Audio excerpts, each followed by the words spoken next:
A persistent friction exists in modern intellectual history, the apparent collision between ancient claims of religious scripture and data-driven discoveries of the physical sciences. When these two domains clash, it presents a methodological problem. Is the ancient text factually flawed?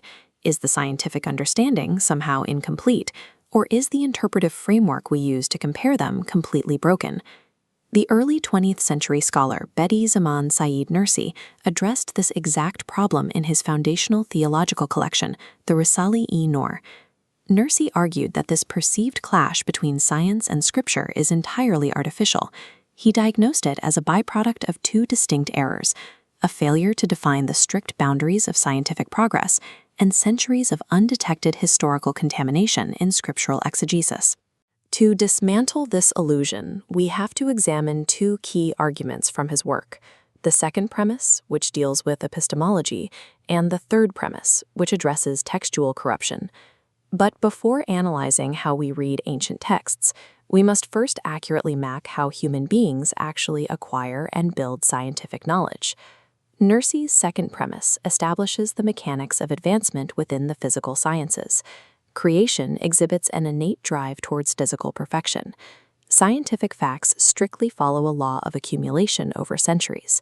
A modern student possesses more physical data than an 11th century polymath like Ibn Sina, but not a superior intellect.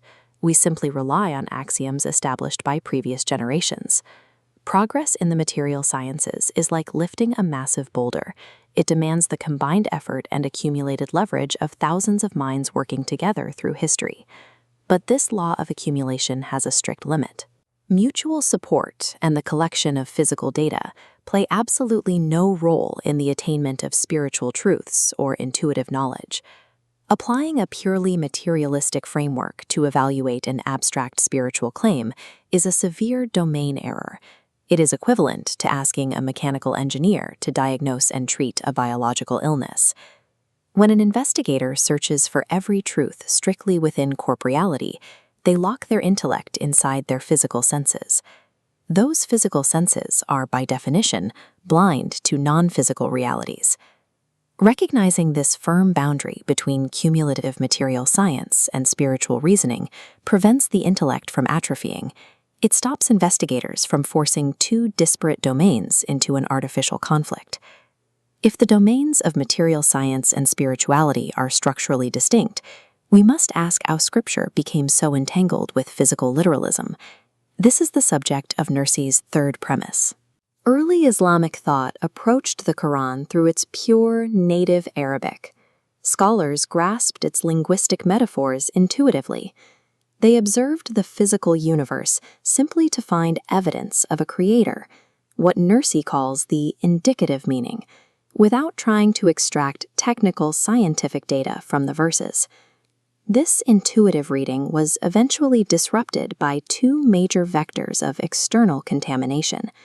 The first was the influx of what are known as the Isra'iliyat.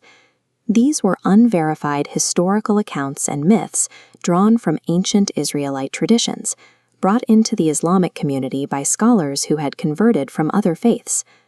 Because these narratives circulated as engaging stories and did not openly violate core religious doctrines, the community granted them an uncritical, unconditional welcome. Over decades, a devastating shift occurred. These unverified myths calcified into fixed criteria. Scholars began using these external stories as literal lenses to interpret the Quran's nuanced metaphors. The second vector of contamination arrived during the Abbasid era, driven by the mass translation of ancient Greek philosophy into Arabic. This philosophical corpus, while highly structured, was itself deeply entwined with a variety of archaic myths and early superstitions. Well-meaning thinkers attempted to Islamicize this foreign logic. They blended it with pure Arabic thought in an effort to reconcile complex intellectual questions. The result of both influxes was that imitation replaced verification.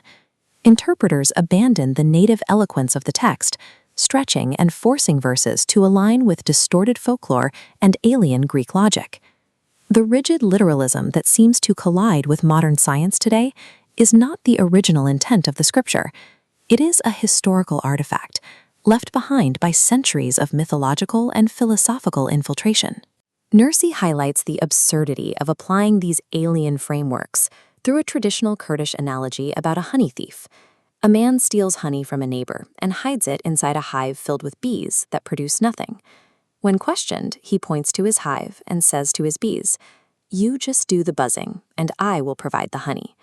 The literalist interpreter acts just like this thief, smuggling the flawed logic of foreign philosophy and fictitious narratives into the Qur'an is no different than claiming those non-producing bees created the stolen honey. Nursi points out that the meaning forced upon these verses through external assumptions is not honey, it is poison. The text possesses its own internal defense mechanism. As a self-contained linguistic structure, its meaning lies entirely within its own phrasing and context. It inherently rejects counterfeits. Attempting to validate scripture by forcing it into alignment with either ancient Greek philosophy or modern physical science is a pointless exercise. Relying on a purely materialistic framework to defend a spiritual document does not elevate the religion. It strips the text of its intended depth, degrading it into something completely ordinary. We are left facing a dual danger. Aggressively rejecting verifiable science to protect a literalist interpretation causes intellectual stagnation, but discarding the scripture entirely because of historically corrupted exegesis is a far greater loss.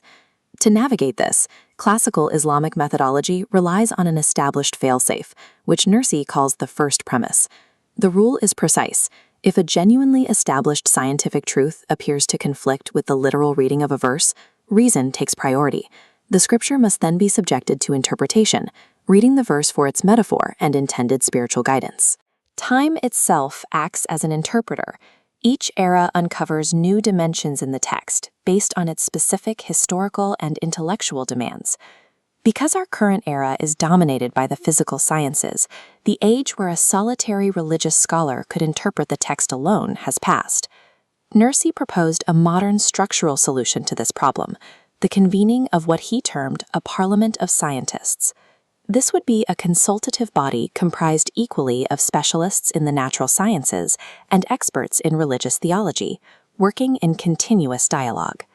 Only through this kind of rigorous, multidisciplinary consultation can we effectively strip away ancient myths. By respecting the strict boundaries of material science, we stop forcing scripture to act as a physics textbook and allow it to reveal its actual intended meaning.